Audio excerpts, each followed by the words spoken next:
నేను భగవద్గీత వింటా, భాగవతం వింటా, రామాయణం వింటా, ఏం చెప్పినా వింటా, ఖురాన్ బోధించినా వింటా. వింటే ఏమైపోద్ది? అందులో ఏదైనా మంచి పాయింట్ ఉంటే నేర్చుకుంటాం, సమస్తాన్ని పరీక్షించి మేలైన దాన్ని చేపడతాం. ఏం వింటేనే చచ్చిపోతామా? వింటే పాడైపోతామా? వినడంలో ఏ తప్పు లేదు, అన్నీ వినొచ్చు. ఏది మంచి ఉంది, ఏది చెడు ఉంది అని గ్రహించగలిగే ఫిల్టర్ దేవుడు మనకి చిన్నప్పటి నుంచి పెట్టాడు. You have a wonderful filter in your mind. చిన్నప్పటి నుంచి ఎన్ని వెళ్ళిపోయాయో మన మెదడులోకి. కనీసం నీలో నాలో ఉంది. నేను ఏదైనా వింటా, నాకు భయం లేదు. నేను ఏదైనా చదువుతా, నాకు భయం లేదు.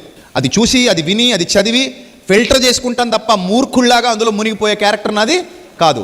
నీ బాడీకి కూడా తెలుస్తుంది, ముక్కు కూడా మెకానిజం ఉంది. మనం ఏమనుకుంటామంటే, బాబు నేను అది చూడండి, నేను ఇది చూడండి, నేను అది తినండి, నేను ఇక్కడికి వెళ్ళండి, నేను అక్కడికి వెళ్ళండి. ఏంటి అసలు నీకు అది? ఇప్పుడు నేను రోడ్డు మీద వెళ్ళిపోతున్నాను, నాకు దుర్వాసన వచ్చింది, వెంటనే నేను ఏం చేశా? ముక్కు మూసుకున్నా. ఆ వైఫై నెట్వర్క్ ఎంతవరకు ఉందో, కుళ్ళుకంపు వైఫై నెట్వర్క్ అంతవరకు ముక్కు మూసుకుంటా. ఆ తర్వాత ఏం చేస్తా? ముక్కు తెరుచుకుని స్వచ్ఛమైన గాలి పీల్చుకుంటే వెళ్ళిపోతా. ఆ మెకానిజం ముక్కుకుందా? నోటుకుందా మెకానిజం? చేదైంది ఏదో రాశాడు నోట్లో, ఊసేసా. స్వీట్ తీయగా ఉన్నది పెట్టాడు, తిన్నా. ఏది స్వీకరించాలో, ఏది వద్దనాలో మెకానిజం దేవుడు పెట్టాడా? సిస్టమ్ ఉందా నీ నోట్లో? నాలుగుకి ఉంది. చెవుకుందా?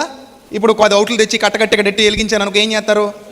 అవుట్ పేలబోతుంది. ఒక అవుట్ కాదు, 10 అవుట్లు ఇప్పుడు పేలబోతున్నాయి అని తెలియగానే మీరు ఏం చేస్తారు? చెవులు మూసేసుకుంటారు.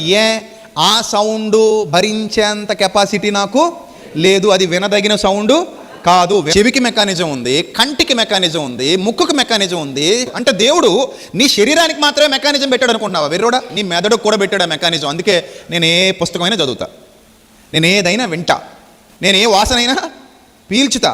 నచ్చకపోతే ముక్కు మూసుకుంటా, నచ్చకపోతే చెవులు మూసుకుంటా, నచ్చకపోతే కళ్ళు మూసుకుంటా. అలాగే నచ్చకపోతే మెదడుని సెట్ చేసుకోలేవా? చేసుకోగలవు. అదే మరి జ్ఞానం అంటే, అదే వివేకం అంటే. దేవుని ఆత్మ కలిగిన వాడికి ఆ ఆత్మ వివేకం ఉంటుంది.